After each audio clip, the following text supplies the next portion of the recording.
Sometimes you can expect news, and when you hear it, it still makes you feel sad. And that's how I feel about the end of the Tyler Lockett era here in Seattle. This news breaking about 15 minutes ago that the Seahawks are releasing their longtime veteran wide receiver who finishes second only to Steve Largent in a number of categories, including career receptions, yards, and receiving touchdowns. He's tied for first place in single-season receptions.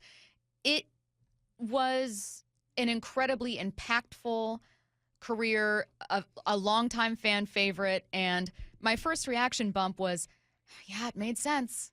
You need cap space. He's getting older. You've got Jackson Smith and Jigba. You free up $17 million. Everyone thought it could happen and maybe even would happen, but hearing the news is a different feeling. What was your reaction?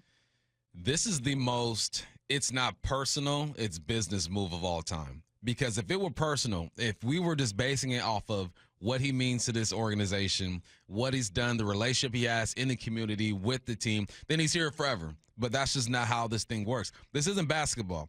He's not Haslam on the Miami Heat that played 20 years all seasons with the Miami Heat. I'm not sure if it was 20, but it was a lot, right? Udonis Haslam was there.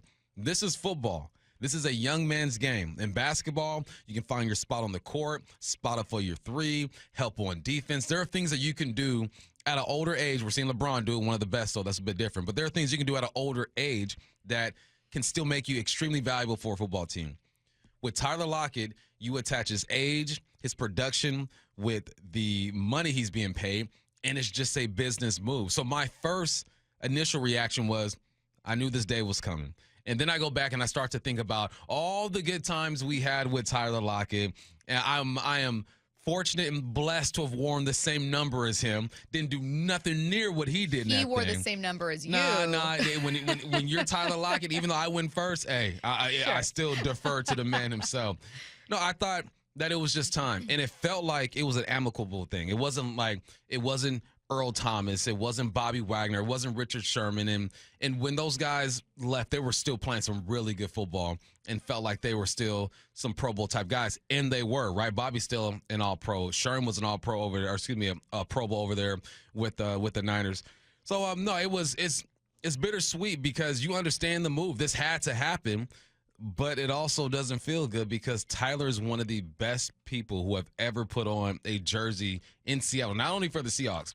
Any jersey representing Seattle, Tyler's one of the best. Well, and you mentioned amicable, and I think it's because no one can be mad at Tyler Lockett for saying, I still want to get paid money for my career, and I still think I'm really valuable.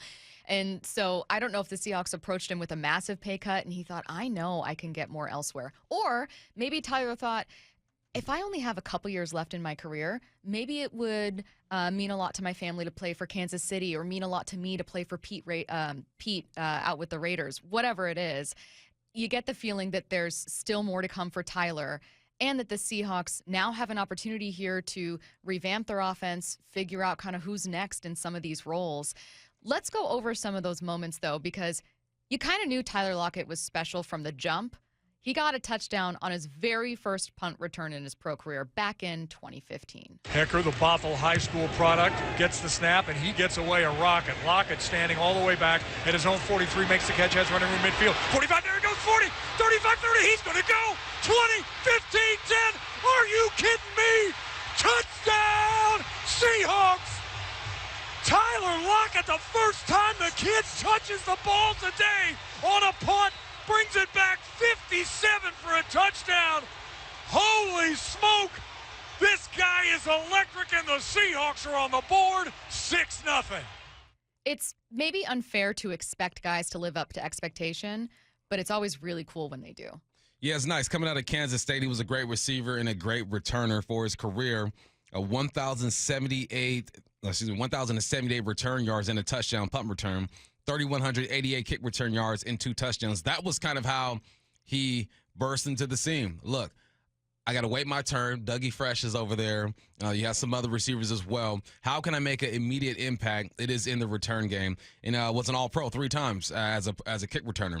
So yeah, that was fun to see. I never watched Tyler Lockett in the beginning and thought he's going to be one of the greatest Seahawks receivers of all time, just because of his style. And I spoke to him and I told him this. I asked him this too. I go, where'd you get your style from? It's so unorthodox. It's not. I can't look at a silhouette of you imperative to anybody else and say, he runs routes like Tyler Lockett. And he said, it's just something that was given to me. I kind of do my own thing, but I get to the right spots at the right time. And that's basically all you want to do as a receiver. Be on time, get open, and make the play. And that's what he did. And that's what I really appreciate. One of the things I appreciate about Tyler Lockett is that it's unorthodox. I see this man cutting on an in break with his inside foot. Typically, you got to push out that outside foot. I see the way he decides to catch a football and hand selection is a bit different sometimes, but it works for him. He's one of those guys where you just let him do his thing. He's on time. He's getting to his spots. He's making plays. Let him do his thing. So it was fun to watch Tyler do his thing. And also, I loved when he used to hit the brakes on guys. So he's running. He's got him beat. He understands that the DB is on my hip. I'm going to slow down, get some contact, and burst again and go ahead and catch the football. Just the little things he did as a receiver. It was fun to watch. It's always really interesting to me to hear people that have played a position describe what makes someone else really special because they see it differently than I do. For instance, like if you hear running backs talk about Christian McCaffrey, they'll be like, I don't know how he stays balanced. Like his balance is just impeccable. When you look at Tyler, you talk about him being kind of an unorthodox runner and some examples. How would you describe it to someone who doesn't know to look for those things? Is it that he flows differently? Is it a balance thing? Like how would you describe it to someone who didn't know? It's knee drive, it's arm pump, it's body language, it's deciding where to put your weight when you're trying to go in or out. Because typically if I'm breaking in, I'm going to push hard on my outside foot. If I'm going out, I'm going to push hard on my inside foot. We're taught as receivers, you don't really want to cross your legs over at times. Sometimes there's a need to do it. And he did all of that. I would look at Tyler Lockett and tell my receivers, like, you can't run routes like that. Unless you're Tyler Lockett, unless you get to the NFL and you start having the success, this is how I'm going to create your foundation, and it's not going to look like Tyler Lockett.